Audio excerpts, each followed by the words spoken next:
Gracias, Carla. Muy buenos días a todos y bienvenidos a un nuevo programa de Junta Médica. Hoy vamos a hablar de una enfermedad a la que se le dice de las 1000 caras. ¿Por qué? Porque tiene muchísimos síntomas.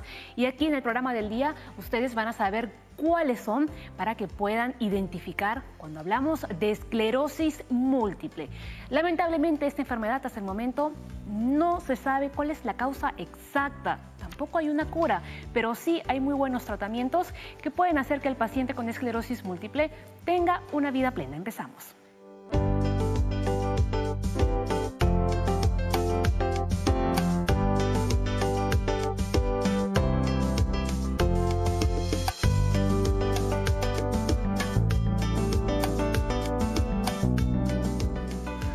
Nuestro hashtag del día, señores, es vivir con esclerosis múltiple. Así que, como siempre les digo, mándenos todas sus consultas, ¿no?, a las cuentas que tenemos de Junta Médica en Twitter y también en Facebook.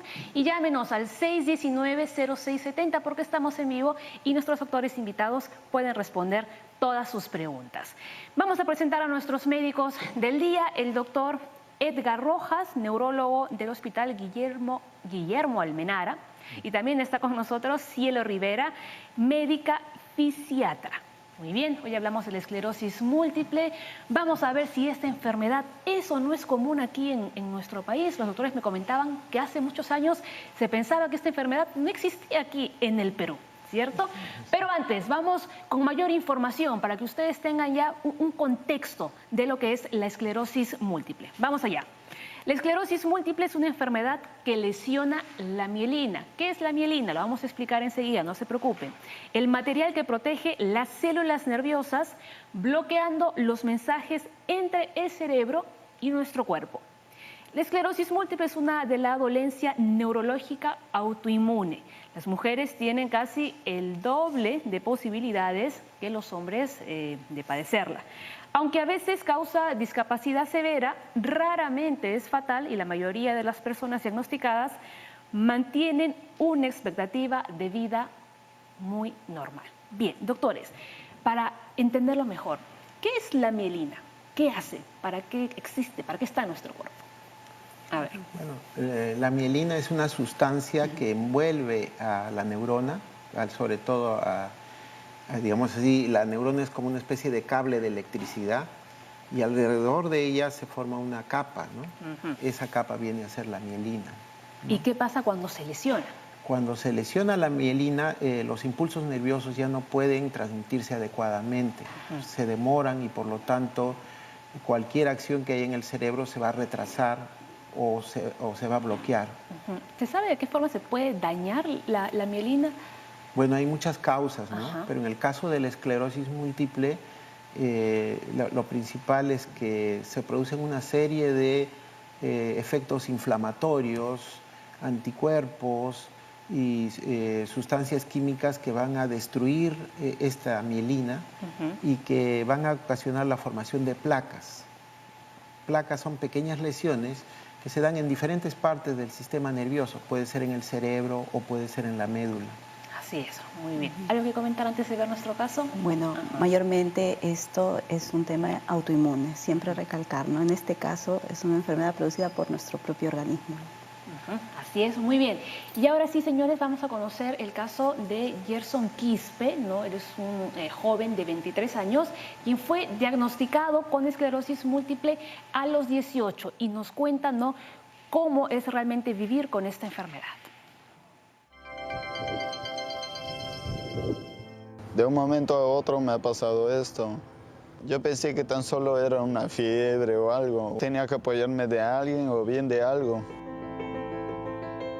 Yo soy Gerson Nefi Alexander Quispe Rivera. Tengo 23 años, ya para cumplir los 24, y mi diagnóstico es esclerosis múltiple.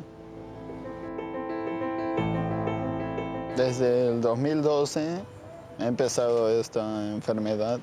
Me levanté para tomar mi desayuno y así, ahí fue todo, mi debilidad, todo. O sea, tenía que apoyarme de alguien o bien de algo, bien de la pared, algo duro. Mi mamá estuvo conmigo, me iba a diferentes lados también para alimentarme. Para alimentarme no podía como antes, que me pase toda esta enfermedad y que también no se podía hacer nada. No podía comer, no podía tomar mi desayuno, no podía hacer casi nada. Yo me interné en el Hospital Hipólito Unanue y bueno, cuando yo escuché que la doctora le decía a un personal que mi enfermedad se llama esclerosis múltiple, y yo dije, ¿qué será? Me decían todos que no tiene cura, pero yo, al momento que yo escuché eso, pucha, que me sentí muy triste. He estado con terapia física, y también he estado en el 2 de mayo, que me pusieron eso del interferón. Bueno, te hacen estirar las piernas, los brazos, tratar de caminar también, pero con ayuda. Que no se rindan, que sigan para adelante, porque esto tan solo es una prueba. Pero que no se rindan nada más, que sigan para adelante, porque la vida es una nada más, para seguir ahí con tu familia, tus amigos o algo que estés haciendo. Bien, agradecemos a Gerson, ¿no?, por habernos contado su historia, y además también le agradecemos por ese mensaje final, ¿no? La vida es una y no hay que rendirse. Ahora, doctores, ¿cuál realmente es la edad en la que se suele presentar la esclerosis? Porque en el caso de él, o sea, la presentó siendo un adolescente, con 18 años apenas. Sí, bueno, la edad promedio de aparición de la enfermedad está entre los 20 a 40 años, ¿no? Pero cada vez se están viendo casos de personas más jóvenes, inclusive en niños. ¿Y se sabría decir a consecuencia de qué? Bueno, todavía la causa no se sabe. Lo que sí sabemos es que el organismo, por algún motivo, por algún germen que no se sabe cuál sea, o algún agente externo, comienza a reaccionar produciendo una serie de cambios inmunes con anticuerpos, o sea, comenzando a liberar sustancias que van a destruir a la mielina, como que no la reconocieran a la mielina o a la neurona, y aparecen estas lesiones en diferentes partes del sistema nervioso. Así es, entendido. A ver, vamos con más información, ¿no? La esclerosis múltiple suele comenzar con un primer ataque, ¿no?, seguido por una recuperación casi completa. Puede pasar mucho tiempo antes de que se produzca otra crisis. A ver, explíquenos un poco en qué consiste este primer ataque. ¿Son todos aquellos síntomas más o menos como los que indicaba Gerson, ¿no? Esa pérdida, que no podía controlar su cuerpo, que sentía debilidad, luego también tenía los temblores. Claro, este primer ataque le llamamos nosotros brote, ¿no? Un brote. Entonces, el paciente puede tener durante el curso de su enfermedad muchos brotes, y en cada brote le aparecen lesiones nuevas en el cerebro, y el paciente puede tener diferentes síntomas, ¿no? Aún así esté con la medicación y la terapia, los brotes pueden seguir apareciendo. Sí, pueden seguir apareciendo, aunque la idea es que con el tratamiento se controle eso, ¿no? Y generalmente los brotes pueden ser muy variados. Puede haber, por ejemplo, que pierda la visión, puede ser que se le adormezca un brazo, una pierna, que no pueda caminar de un momento súbito, que no pueda hablar adecuadamente. ¿No? Y ahí vamos a ver, ¿no, doctor?, para complementar su idea, cuáles son los primeros síntomas de la esclerosis múltiple. A ver, vamos a verlos en un momentito. Ahí están, ¿no? Lo que usted comentaba: problemas de visión, músculos débiles y además rígidos, entumecimiento de extremidades, falta de equilibrio al caminar. Veíamos a Gerson que él se apoyaba, ¿no?, en su mamá para poder andar, y problemas de control de la vejiga y los mareos. Estos síntomas, ¿no?, como a veces comentamos con otras enfermedades, no es que se presenten todos a la vez. Pueden que se den unos, en otro brote puede que aparezcan otros. Así es. Muy bien. Seguimos adelante. Estos síntomas pueden ser leves o también pueden ser severos. Todo depende realmente de la persona, ¿no? Porque cada persona, como lo decimos aquí en el programa, es un mundo completamente diferente. Depende mucho de dónde se localicen las lesiones, ¿no? Por ejemplo, si agarra el nervio óptico, va a tener problemas de la visión. Si agarra el cerebelo va a tener problemas en el equilibrio, ¿no? Y si agarra, por decir, las zonas motoras, va a tener de repente una hemiplegia, o sea, una pérdida de la fuerza de un brazo, una pierna, en fin, ¿no? En el caso, por ejemplo, de que agarre el nervio óptico, con el tratamiento, el paciente con el tiempo podría recuperar su visión o, no, o ya no. Depende mucho de qué tan precoz se haga el diagnóstico. Y depende mucho de si el paciente acude a tiempo a un servicio de atenderse. Si lo hace a tiempo, puede recibir tratamiento antiinflamatorio inicialmente y otros tratamientos para evitar que la enfermedad avance. Aquí, por ejemplo, en nuestro país, ¿cuál es el porcentaje de personas diagnosticadas con esclerosis múltiple? Bueno, no tenemos estudios actuales, pero el último estudio que se hizo en Lima, lo que se sabe es que es 7.89 por 100.000 habitantes. Más o menos hablamos de unos 2.000 pacientes debe haber en el Perú. Así es, ¿no? ¿Sí es algo que comentar?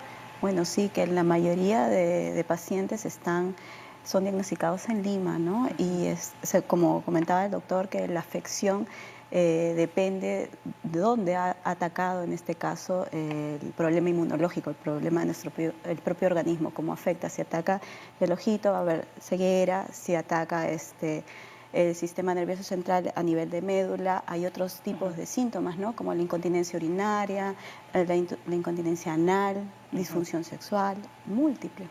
Claro, ¿no? por eso se le dice, ¿no?, la enfermedad de las 1000 caras. Ahora, los pacientes diagnosticados aquí en nuestro país llegan, digamos, ya en un estadio tardío, o se les puede controlar, digamos, cuando recién se está produciendo, ¿no?, el primer brote, o se ha producido el primer brote de la enfermedad. Uno de los problemas mayores es el diagnóstico, porque como son tantos síntomas, se puede confundir con muchas enfermedades. Entonces, muchas veces el paciente acude a un médico general y no llega a establecerse un adecuado diagnóstico a tiempo. Generalmente pasan muchos años o muchos meses hasta que se le hagan una serie de exámenes y recién ahí se llega al diagnóstico definitivo. Entonces, ese periodo de tiempo en el cual el paciente está sin un diagnóstico claro es perjudicial para él, ¿no?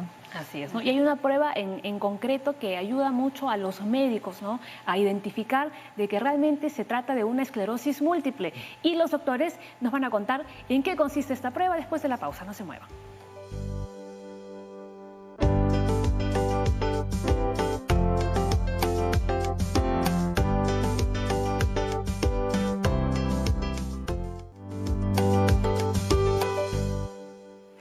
En la Junta Médica estamos hablando de la esclerosis múltiple y hay una duda muy recurrente, ¿no? Cuando hemos hablado de este científico, ¿no?, de Stephen Hawking, ¿no?, se dice mucho que él tenía esta enfermedad. ¿Realmente tenía Stephen Hawking esta enfermedad o no? No, es otra enfermedad. ¿Cuál sería la enfermedad que él padecía? La que él tenía es la esclerosis lateral amiotrófica, que es otra enfermedad diferente. Ah, ya. ¿Es otra enfermedad diferente o es un tipo de esclerosis? No, es otra enfermedad diferente. Ajá. Sí. ¿Y en qué se diferencian? Bueno, en realidad es otra enfermedad que tampoco se sabe la causa exacta, pero generalmente da en personas mayores. Pero en el caso de él, en el caso apareció, ¿no?, sí, joven. Ajá. Pero en la esclerosis múltiple generalmente se detecta a temprana edad, ¿no?, generalmente en pacientes mucho más jóvenes. La esclerosis lateral amiotrófica es una enfermedad degenerativa, pero que afecta a la parte motora nada más. En cambio, la esclerosis múltiple puede tener múltiples signos y síntomas muy variados, que no solamente son motores, puede ser sensitivos, visión, etcétera, etcétera, ¿no? ¿Y por qué hay esa confusión siempre? ¿Por qué será por el nombre, creo. El nombre, ¿no? Sí.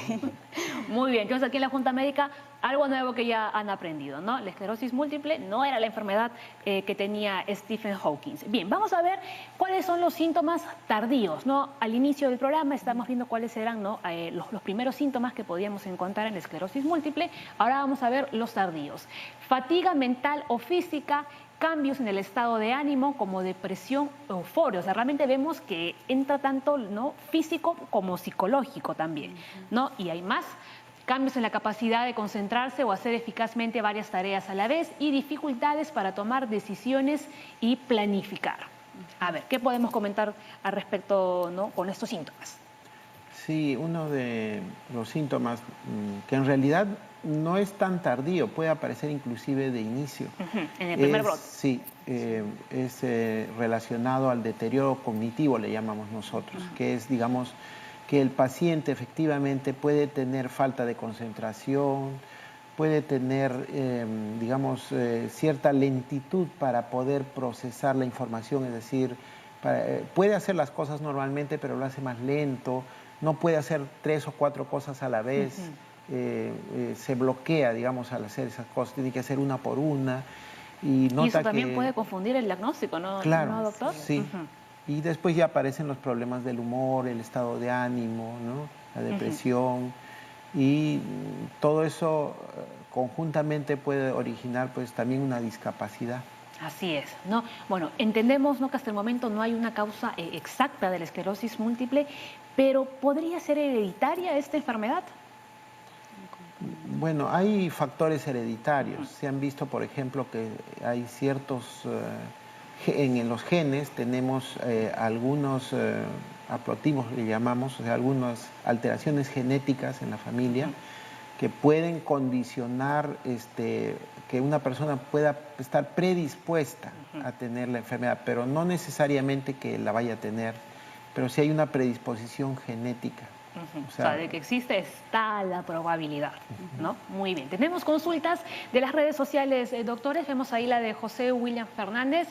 Dice, su pregunta es la siguiente: solamente las mujeres pueden presentar la esclerosis múltiple, y en el caso que uno tenga displasia de cadera, como es en mi caso, ¿en qué puede afectar a mi salud?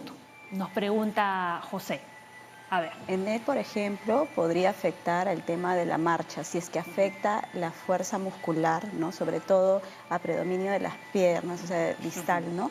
Y hay una alteración en la forma de caminar y él tiene una displasia de cadera, va a ser más evidente, ¿no?, a la hora que realice la marcha, ¿no? Y probablemente necesite ayudas biomecánicas, como son muletas, ¿no?, posteriormente andadores y terminar en silla de ruedas. Sí, definitivamente tiene que apoyarse con fisioterapia. Muy bien, vamos con la siguiente. José Javier dice, tengo la mayoría de esos síntomas, pero los doctores que me han visto dicen que es artritis reumatoide. ¿Están ligados los síntomas de la artritis reumatoide con la esclerosis múltiple? Bueno, la artritis reumatoide es una enfermedad autoinmune, igual que la esclerosis múltiple. Puede haber casos en que una persona sufra de las dos enfermedades. No es muy común, pero puede darse el caso. O sea que sí podría ser. ¿Qué le podríamos recomendar en todo caso a José Javier? Que busque una segunda opinión. Claro, sí, de todas maneras sería bueno que le evalúe un neurólogo para poder ver si también hay compromiso neurológico. Perfecto, muy bien. Seguimos avanzando con el tema, vamos con más información. Algunos estudios sugieren que las personas que pasan más tiempo bajo el sol y con niveles altos de vitamina D tienen menor probabilidad de contraer la esclerosis múltiple. ¿Ustedes están de acuerdo? Sí, sí. La vitamina D se ha demostrado como un factor, digamos así, protector, ¿no? Se ha visto que en muchos casos, cuando aparece un brote, puede haber muchos pacientes que tengan deficiencia de esta vitamina. Y en algunos estudios se ha demostrado que pacientes que reciben vitamina D tienen un factor, digamos así, protector de la enfermedad para evitar que si bien es cierto, eso no es un tratamiento curativo, pero digamos que es un factor que ayuda a que el paciente tenga menos brotes. Ahora también expliquemos, ¿no?, que quizás el paciente con esclerosis que nos está viendo dice, ya puedo tomar sol, ¿no? En los días de verano voy y me expongo ahí en la playa sin ningún tipo de protección, y eso tampoco es así. No, pues no. Sí, no. Muy bien, así que siempre la protección solar, fundamental. Bien, ¿qué más podemos decir entonces acerca de esta enfermedad? ¿Por qué las mujeres tienen mayor probabilidad de desarrollarla que los hombres? Bueno, hay un factor hormonal también en la enfermedad, y como la mayoría de enfermedades autoinmunes, la prevalencia es mayor en mujeres que en hombres, justamente por problemas de tipo hormonal. Muy bien. Eso sería en todo caso la respuesta, ¿no? en sí. Muy bien. Y ahora vamos con lo importante, ¿no? ¿Cómo se diagnostica realmente esta enfermedad? ¿Cuáles son las pruebas que ustedes llevan a cabo, ¿no? Para confirmar realmente ese diagnóstico? Antes de la pausa, ¿no? Comentábamos acerca de una prueba que yo les decía que los doctores nos iban a explicar. Yo les voy a adelantar un poquito y es la resonancia magnética. Además de la resonancia, ¿qué otras pruebas se llevan a cabo para que ustedes ya determinen que en efecto se trata de esclerosis múltiple? Bueno, sí, efectivamente la resonancia es el principal, digamos así, elemento diagnóstico porque nos permite ver las placas que hay de enfermedad en el cerebro. También a veces utilizamos otros exámenes como por ejemplo la punción lumbar para ver presencia de bandas oligoclonales que se ven en esta enfermedad. Y los potenciales evocados visuales y auditivos, que también nos ayudan a ver si hay retraso en la estimulación de las ondas, que indirectamente también nos ayudan a diagnosticar.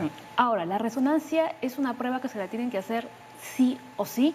No hay opción a decir que no, porque algunos pacientes no como que pueden frenarse a hacerse esta prueba más que nada por el costo que lleva consigo. Sí, pero no, efectivamente, sin una resonancia es muy difícil muy hacer complicado. el diagnóstico. ¿No? Y ahora lo van a ver ustedes algunas pruebas adicionales que se pueden realizar para diagnosticar la esclerosis múltiple. ¿No? Vemos ahí análisis clínico, la resonancia magnética que ya estábamos comentando con los doctores, la punción lumbar que también lo estaba comentando el doctor y estudio de potenciales evocados, ¿no? Yo quiero que Cirilo nos comente un poquito más. A ver, un poco desde tu especialidad, ¿no? Que es el tema de la rehabilitación, también entiendo. Claro. Según la afectación, como habías explicado muy bien, Paola, si está afectado el tema motor, la fisioterapia, nosotros trabajamos en un equipo multidisciplinario. ¿Qué quiere decir eso? El terapista físico realiza los ejercicios indicados, el terapista ocupacional le realiza las férulas, ayuda a sus actividades de vida diaria, ¿no? Traslados, uso del retrete, limpieza, higiene, ¿no? Entre otras cosas. El terapista de lenguaje, como dijo el caso del joven, problemas de habla. Claro, también. problemas de habla, de deglución, ahí entra el terapista para hacerle un manejo adecuado para el tema de la deglución, de las disfonías que también presentan, ¿no? Por afectación de cuerdas vocales, no hay buena pronunciación. Se le hace la terapia que tiene la afectación de ese brote, que muy bien habló el doctor. Entonces, el brote es de repente de una disfonía, tratamiento para la disfonía. Un problema motor, el tratamiento es para el problema motor, ¿no? Es dirigido siempre. No, porque en el caso, por ejemplo, de Gerson, él además nos contaba que iba a las terapias en el INR, Exacto. ¿no? ¿Cuál sería lo recomendable? ¿Acudir una vez por semana o más? Depende, ¿no? Si está con medicación, se prefiere que sea interdiario, unas 10 sesiones y luego reevaluación por el especialista, ¿no? Ahora, el tema psicológico es súper importante para nosotros. Si el paciente pone de su parte, le echa ganas, el potencial es excelente. Claro, ¿no? Como tú comentabas, es un trabajo multidisciplinario y aquí también entra a tallar la posición de la psicóloga o el psicólogo. Es fundamental, ¿no? Porque también entendamos que es una enfermedad que de pronto aparece y va a cambiar completamente nuestra vida, ¿no? Más preguntas en las redes sociales, ahí me veo duplicada. Vamos con más preguntas. A ver, Darío dice, hola, buenos días, tengo ese síntoma, a ver, en todo mi brazo izquierdo, está como adormecido y débil y no tiene fuerza. ¿Podría ser esclerosis? Podría ser, pero habría que hacerle algunos exámenes para confirmar, ¿no? Muy bien. Ahora, por ejemplo, si Darío quiere tener la certeza, ¿solo debe acudir al neurólogo o a qué otros especialistas también debe visitar? Bueno, puede ser el neurólogo, puede ser el médico terapista, puede ser algún otro especialista, pero lo ideal es que se le hagan pruebas para poder detectar a tiempo la enfermedad. Perfecto, muy bien. Ahora, doctores, hay un pequeño problema, ¿no? Con el tema de la medicación, ¿no? Del tratamiento de la esclerosis múltiple, y es que los medicamentos desafortunadamente son muy caros. A ver, explíquenos un poco acerca de ellos. Bueno, sí, acá hay que diferenciar el tratamiento de la esclerosis múltiple. Hay un tratamiento que es, digamos, directo contra la enfermedad para evitar que la enfermedad avance y el paciente se discapacite. Hay un tratamiento sintomático que incluye los síntomas que tiene el paciente. Y finalmente hay un esquema terapéutico en el cual el paciente tiene que recibir una serie de medicamentos que la idea es que eviten que el paciente tenga nuevas lesiones en el cerebro y por lo tanto no se vaya discapacitando más. Esos medicamentos los tienen que tomar de por vida, no los pueden dejar. Que sí. O pueden haber periodos de que pueden dejar los medicamentos y luego volver a tomarlos. No los pueden dejar.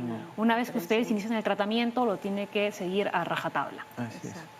Muy bien. Ahora, vamos a ver el dato, otro dato que tenemos, ¿no?, para seguir hablando sobre este tema. Llegar al diagnóstico correcto de la esclerosis múltiple puede ser muy complejo y difícil, ¿no? Aquí se dice que hay una regla básica para efectuar el diagnóstico de esta enfermedad. Se requiere que se reúnan dos condiciones básicas. ¿Cuáles son, doctor? Bueno, para hacer el diagnóstico nosotros tenemos criterios diagnósticos, le llamamos. Y dentro de los criterios es que, bueno, el paciente haya tenido un brote, ya hablamos del brote. El primer ataque que se el primer ataque, o más, por supuesto, puede tener más de un brote. Que tenga una resonancia magnética en la cual se vean lesiones en el cerebro o en la médula espinal y que, digamos, estos brotes puedan aparecer y mejoran transitoriamente y vuelven a aparecer nuevamente, ¿no? Por eso se llama de brotes y remisión de los síntomas. Enfermedad brote, remisión se le llama. ¿No? Cuando hablamos de remisión significan que los síntomas como que desaparecen. Así es. Pero llega un momento cuando ya la enfermedad está muy avanzada que los síntomas más bien van progresando, ¿no? Y ya se hace una enfermedad progresiva. En ese caso ya es una enfermedad avanzada y prácticamente los brotes van desapareciendo y la enfermedad comienza a avanzar en forma insostenible, ¿no? Muy bien, perfecto. Hacemos una nueva pausa en Junta Médica. Al volver le vamos a presentar cuál es la nueva ruta de la salud. A ver a dónde se ha ido Aura esta vez. Ya regresamos.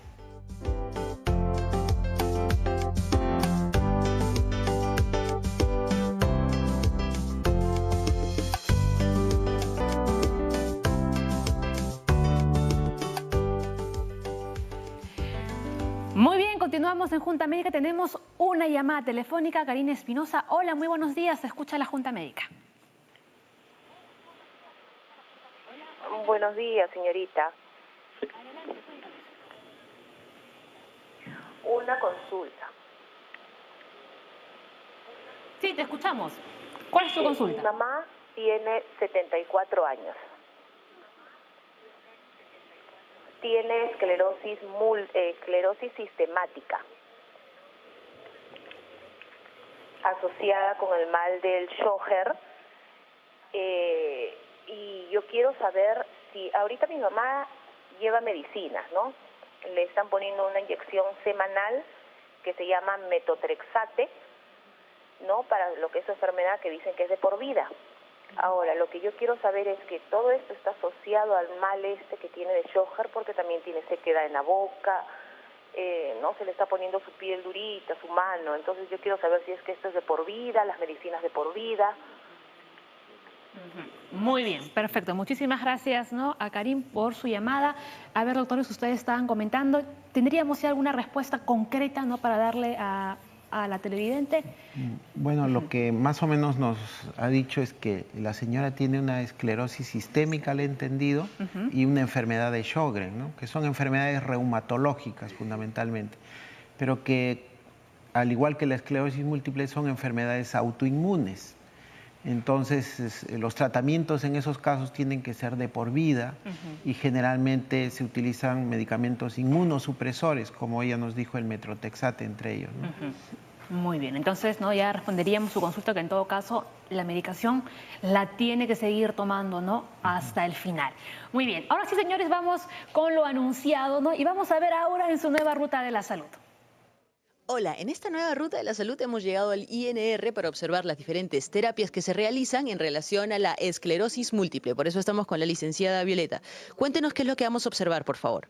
En una etapa inicial, para trabajar con los pacientes con esclerosis múltiple, vamos a hacer la capacidad respiratoria, básicamente. Se empieza con unas movilizaciones de la musculatura previamente para poder hacer la introducción al complejo orofacial. Entonces, generalmente nosotros vamos a abordar en la movilización de la caja torácica, porque eso va a influir mucho en el complejo de la articulación de la palabra, que en este caso el paciente presenta una disartria y se le va a trabajar la parte externa como preparación de los músculos que se van a ser comprometidos en relación hacia la lengua para que el paciente pueda mejorar su articulación de la palabra y posteriormente la dilución de los alimentos. Licenciada, ¿cuánto dura esta terapia? 40 minutos acá en el instituto. Nosotros trabajamos 40 minutos en donde podemos ir dividiendo, digamos, el tiempo en el trabajo respiratorio y la parte orofacial. ¿Existe alguna edad determinada para aplicarla? No. Nosotros podemos aplicar el complejo orofacial o toda esta técnica desde niños que tienen los problemas similares, ¿no? Si unos instantes estuvimos observando una terapia individual, ¿qué nos puede contar ahora de las terapias grupales? Bien, la idea es poder enfocar el tratamiento de las personas con esclerosis múltiple en tal forma que permitan dos cosas. Una es mantener lo que tiene como remanente de su capacidad funcional y la otra es tratar de mejorar algunos aspectos. Entonces, ¿qué sucede? Que cuando están en los periodos que se ha activado nuevamente la enfermedad, la mielina que está dañada no permite que pase la información. Entonces, en esas circunstancias, muchos músculos se quedan desconectados y pierden su capacidad, su trofismo, su capacidad. Entonces, la idea es poder mantenerlos y al mismo tiempo, si eso se trabaja en lo que se refiere a lo puntual con respecto a los músculos, en lo global lo que se trata de hacer es que pueda lograr mantener su capacidad funcional, es decir, que pueda caminar, que pueda voltearse, que pueda realizar sus actividades de la vida diaria cotidianas, ¿no? ¿Y qué áreas del instituto se involucran para la rehabilitación de los pacientes? Sí, bueno, en nuestro departamento, que trabajamos todo lo que son secuelas del sistema nervioso central, trabajamos con un equipo multidisciplinario que está conformado por el médico especialista en rehabilitación, tenemos terapistas físicos, terapistas ocupacionales, terapistas de lenguaje si es que lo requiere, tenemos trabajadoras sociales para trabajar todo el aspecto de la dinámica familiar y todo lo que significa los estilos de vida. Y en conjunto se trabaja con todos ellos para poder, y hay psicología, que es el otro aspecto muy importante, no solamente para el paciente en sí, que está consciente de su proceso, su enfermedad, y generalmente son personas jóvenes, sino además para la familia, para el entorno familiar, para que sepan cómo enfocar y cómo poder ayudar para el proceso. Además, tener en cuenta que esta enfermedad es una enfermedad que comienza mucho más temprano que las otras enfermedades inmunizantes, generalmente entre los 20 y 40 años. Y su periodo de sobrevida es bastante largo, es decir, es bastante discapacitante, pero las personas no ven afectadas, digamos, no hay peligro de muerte en un periodo corto de tiempo, ¿no? Licenciado, coménteme qué actividades se desarrollan en terapia ocupacional. Bueno, en terapia ocupacional lo que estamos trabajando con el joven es higiene del movimiento. También trabajamos lo que es actividades de coordinación, ¿ya? Precisión, que es lo que generalmente a la larga se ve afectado en el paciente. Apoya tu codo, relaja.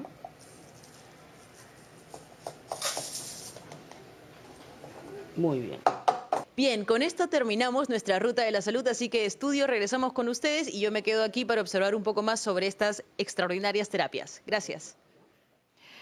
Perfecto, Aura, gracias por toda esa información. Y ahora sí, cielo, no, necesito que hables. Que hables. Estabas hablando, pero necesito que hables más todavía.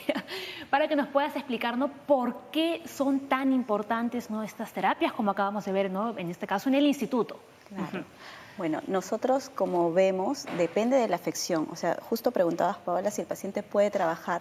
Si la afección es leve, ¿no?, puede realizar un trabajo y con la medicación adecuada puede realizar fisioterapias en grupo, por ejemplo, ¿no? Entonces hay varios pacientes ahorita hemos visto en el informe, ¿no?, que realizan una terapia grupal. La afección motora no es tanta, ¿no? Pero cuando la afección, como en el caso de Gerson, es más visible a nivel de cerebelo, con ataxia, movimientos complicados, ¿no?, que ya no le permiten trabajar y que generan gran discapacidad, ¿no? Entonces, en estos casos, ahí sí, por ejemplo, necesita del apoyo de la familia, del cuidador, que estaba hablando el doctor Urcia, ¿no?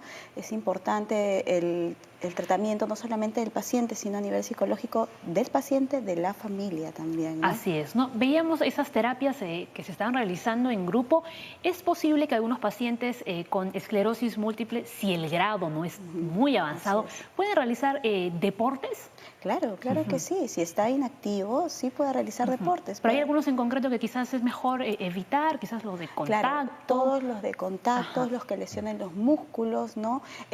Muchos que causan mucha carga de sobrecarga en el músculo, fatiga, ¿no? Entonces hay que evitar deportes de impacto.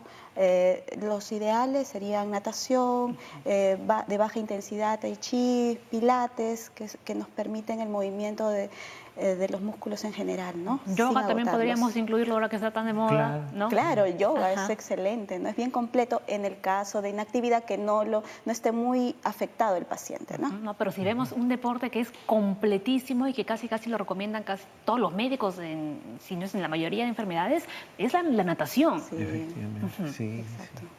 El estilo es importante, ¿no? Sobre todo un estilo libre, ¿no? Hay tratamientos que nosotros también hacemos, por ejemplo, de hidroterapia, ¿no? En una piscina al paciente se le hace ejercicios bajo el agua, también en este caso sería importante, ¿no? Para recoordinar. Ahora, los pacientes con esclerosis múltiple, cuando acuden a estas terapias, ¿de cuánto tiempo ya empiezan a notar una mejora? Claro, por ejemplo, si es una afección a nivel de lenguaje, como hemos visto que la terapeuta le estaba haciendo orofacial, desde la primera sesión disminuye el tono muscular, mejora la deglución, ya puede haber alguna diferencia de las primeras terapias, ¿no? Percibir el paciente y el familiar, ¿no? Pero siempre esto a la mano con el tratamiento farmacológico. No, ahí fundamental, ¿no? Y es donde entra a tallar usted, doctor. Sí. Muy bien, perfecto. Vamos con más consultas, señores. Nos ha llamado Felicitas Medina desde Arequipa. Dice ella, ¿se pueden confundir los síntomas de la esclerosis múltiple con Parkinson? Quizás los temblores podría ser el síntoma común, digamos, entre ambas enfermedades. Claro, de repente. en algunos casos, como vemos el caso del joven, él tiene temblor. Pudo haberse confundido en algún momento con el Parkinson, pero recordemos que la esclerosis múltiple es una enfermedad de pacientes jóvenes. El Parkinson generalmente se da en personas de mayor edad y va acompañada de otros síntomas, además del temblor, que son la rigidez, la bradicinesia, la lentitud, etc. Muy bien. Vamos con más consultas. Nicanor Vargas dice, a ver, doctores, mi pregunta es, ¿que una persona siempre está en contacto con productos químicos en la agricultura, que siempre ha trabajado, se le puede, o mejor dicho, puede padecer de esta enfermedad? ¿Tiene algo que ver los factores ambientales o a los que estamos expuestos, el clima en el que vivimos? Bueno, sí, se han hecho estudios relacionados a factores ambientales. Entre ellos, por ejemplo, se sabe que esta enfermedad es más frecuente en zonas del hemisferio norte, por ejemplo, ¿no? En zonas donde no hay mucho sol o no llega la vitamina D a absorberse por el cuerpo.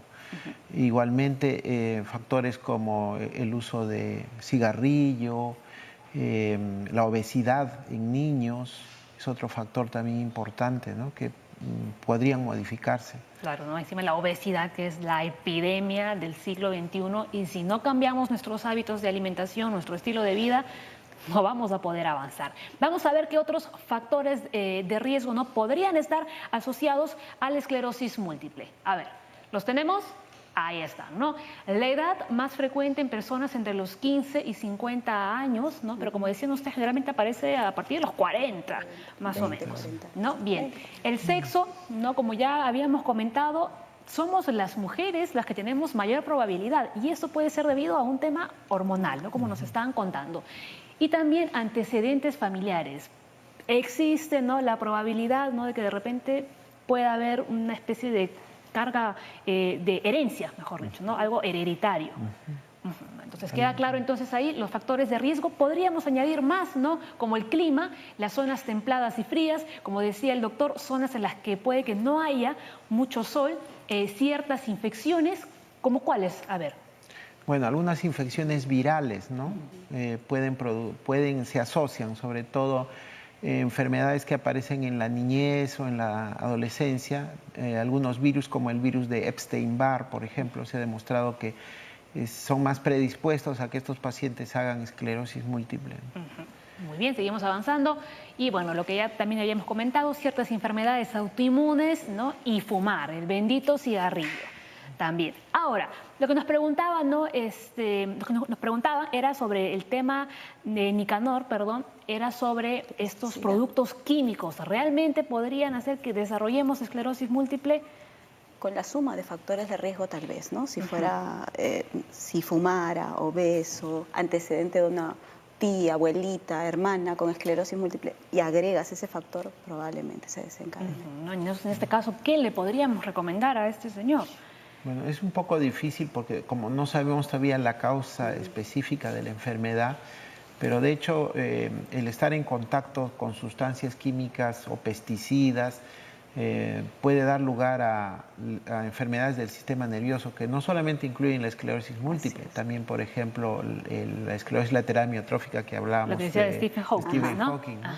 Entonces hay una serie de enfermedades que pueden relacionarse con la toxicidad de estos productos. O oncológicas también puede precipitar, también, ¿no? O sea, hoy en día vemos, ¿no?, que el contacto constante con estos químicos puede traer muchas consecuencias negativas a nuestra salud, pero ahí está realmente la disyuntiva. ¿Qué hacemos? Porque si es nuestro trabajo, ¿no? Realmente. Bueno, hacemos una nueva pausa en Junta Médica, pero al volver tenemos más todavía para contarles, así que no se muevan.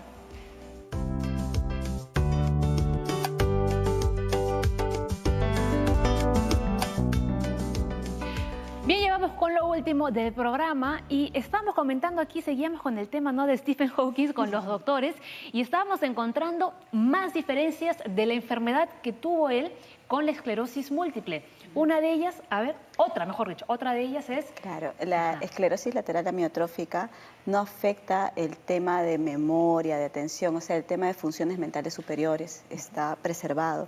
En cambio, en la esclerosis múltiple puede haber alteración de memoria, del habla, cognitivas, ¿no? Entonces, y para ello se hace fisioterapia, también tratamiento, ¿no? Pero en la esclerosis lateral amiotrófica el tema es más motor, el movimiento, ¿no? Por eso lo veían en sillita de ruedas. Claro, pero su mente seguía funcionando a la perfección, una mente brillante. Ahora, otra de las diferencias es que con la esclerosis múltiple no existe un tratamiento, no digamos, que puede paliar de alguna manera la enfermedad. Efectivamente, ahora los tratamientos para esclerosis múltiple están tan avanzados que realmente la enfermedad se puede, digamos así, parar o evitar que avance rápidamente.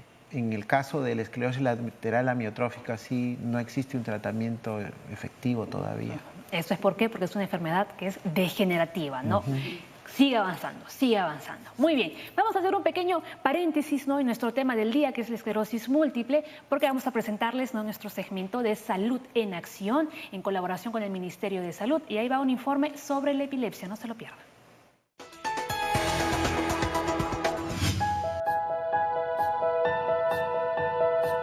Para mí era como que si recién había nacido mi hijo. Es otro momento el que yo estoy viviendo con él. Es un nuevo comienzo, va a ser totalmente diferente. Patricia es un ejemplo de amor maternal y de entrega por sus hijos. Luchó durante 13 años por encontrar una mejor calidad de vida para Christopher, su hijo mayor, quien padece de epilepsia, enfermedad que no le permitía tener un adecuado desarrollo. Ahora, gracias a los especialistas del Instituto Nacional de Ciencias Neurológicas del MINSA y a sus constantes rezos, Christopher podrá volver a tener una vida normal y retomar sus actividades cotidianas. Su crisis de epilepsia empezó a la edad de 8 años. Bueno, yo no sabía que se trataba de una epilepsia porque empezó a hacer unos movimientos muy extraños que yo los asociaba a un sueño o a una pesadilla o algo parecido, ¿no? Y me mandaron a hacer un encefalograma y ahí resultó que tenía espigas epilépticas. Ese fue el primer diagnóstico que me dieron para él. Cuando yo me enteré, bueno, yo no acepté porque dije, ¿cómo que mi hijo va a tener epilepsia, no? Si mi hijo no se desmaya, porque las epilepsias que yo conocía, que un paciente se cae, tiembla, babea y lo de él era distinto, ¿no? Y un muy buen tiempo yo no aceptaba que mi hijo era epiléptico. Fue difícil porque él estaba en el colegio, dejó de estudiar. Al inicio fue leve y después fue más progresivo. Convulsionaba cada media hora, cada hora. La epilepsia es una enfermedad frecuente en nuestro país que afecta a 500.000 de personas, de los cuales el 70% reciben una medicación adecuada sin que se produzcan alteraciones graves, mientras que del número restante, solo la mitad puede ser candidato a una cirugía de epilepsia. Las crisis epilépticas son convulsiones, episodios de inicio imprevisto y de corta duración que pueden ser desde movimientos de todo el cuerpo, un cuadro de rigidez o desconexión de la realidad por un lapso de 30 segundos hasta máximo 1 minuto aproximadamente. Existe epilepsias, la más frecuente es la del lóbulo temporal, que está ubicada en esta zona. Esta epilepsia es la más rebelde de todas y es la que mejor responde a una cirugía. Entonces, la cirugía consiste en realizar el retiro de una parte del tejido cerebral con la intención de controlar las convulsiones. El paciente que no mejora con medicamentos puede beneficiarse con cirugía de epilepsia. Para ello, pasan por un proceso de exámenes, de estudios muy detallados para identificar dónde nace el foco de epilepsia y con ello plantear un tratamiento quirúrgico. Hacemos una gran cantidad de estudios durante la operación, incluso llegamos a despertar al paciente durante la cirugía. Hacemos cirugía paciente despierto para evaluar el lenguaje. Hace 2 semanas que me han operado, ha bajado considerablemente mis crisis de lo que me daban muy seguido. Me siento mucho mejor, mucho más tranquilo y también por mis padres que se sienten felices y todo eso. Esta cirugía está dirigida a pacientes cuya epilepsia es incontrolable. Les cambia la vida en su plenitud, al punto que ya pueden dormir, trabajar y estudiar como lo hacían antes de ser víctimas de esta enfermedad. Cuando vea a una persona que sufre de crisis convulsiva, llévela a un centro especializado cercano. Muy bien, agradecemos al Ministerio de Salud por este segmento. Realmente una gran luz de esperanza, ¿no?, para los pacientes con epilepsia. Veíamos ahí, ¿no?, al joven al que le habían realizado esta cirugía. 2 semanas después estaba bastante mejor. Decía que había reducido bastante el tema, ¿no?, de los ataques. Desde su punto de vista, por ejemplo, usted que es neurólogo, ¿no?, muy buena, ¿no?, esta noticia, ¿no?, que nos acaban de dar. Claro, sí, efectivamente la cirugía para la epilepsia es un tratamiento alternativo que es muy eficaz en algunos casos, sobre todo en aquellos casos que no se pueden tratar con medicamentos adecuadamente, ¿no? Pero ¿realmente es conocida esta cirugía para tratar la epilepsia o muchos pacientes desconocen que existe? Bueno, sí, efectivamente hay muchos pacientes que la desconocen, pero es que no todos los pacientes con epilepsia califican para cirugía. Tienen que reunir ciertas condiciones y sobre todo son para aquellos casos que no van bien con el tratamiento médico oral. Es alternativo, ¿no?, en epilepsia refractaria, sobre todo a medicamentos, ¿no?, y que no responden con nada. Entonces es el mejor candidato y hay buena respuesta. Muy bien, ¿no? El riesgo que pueden correr los pacientes es mínimo realmente, ¿o no? A ver, cuéntenos un poquito. Bueno, de hecho depende de dónde esté ubicado el foco epileptógeno, o sea, hay zonas donde el cerebro se irrita y comienza a producir las crisis, digamos. Se tiene que ubicar el sitio exacto y es ahí donde se hace la cirugía para evitar que el paciente siga convulsionando. Pero si hay varios focos, por ejemplo, si tiene varios focos es muy complicado, entonces en esos casos ya no sería un paciente adecuado para operar. A mí realmente lo que me ha sorprendido, ¿no?, es que el doctor nos estaba contando de que incluso despertaban al paciente en medio de la cirugía. Sí. Efectivamente, sí. Cuando hacen cirugía de epilepsia, despiertan al paciente para que al momento de operar no lesionen áreas motoras o áreas que pueden dañar al paciente, solamente agarren la zona que está afectada. Muy bien, perfecto. Vamos con más consultas antes de que se nos acabe el programa, ¿no? Como decimos, siempre tratamos de responder las que nos llegan a las redes sociales. Carlos Alberto dice, doctora Moreno me ha dicho. Bueno, gracias por lo de doctora, pero soy periodista, hay que hacer la aclaración, ¿no? Dice, tengo 76 años, padezco de artrosis y escoliosis y me compromete con la esclerosis. Claro. A ver. Ahí, o sea, tiene dos enfermedades, artrosis, escoliosis y además su esclerosis múltiple en este caso, ¿no? Entonces, la terapia tiene que ser efectivamente para los tres males, ¿no? Esclerosis de fondo, el tema neurológico, el tema de la artrosis, la rigidez articular, el dolor que presenta, y la escoliosis, bueno, por el tema postural que me imagino ha realizado una descompensación, ¿no? Entonces, ahora, se hace tratamiento a los tres. Digamos, la que le puede servir para la esclerosis, ¿también le puede ayudar para las otras dos enfermedades o tienen que ser diferenciadas por completo? Son diferenciadas, ¿no? O sea, primero una cosa es para el tema de esclerosis múltiple, el tema neurológico, y para el tema articular, de repente para desinflamar el tema articular, para mejorar el rango de movimiento.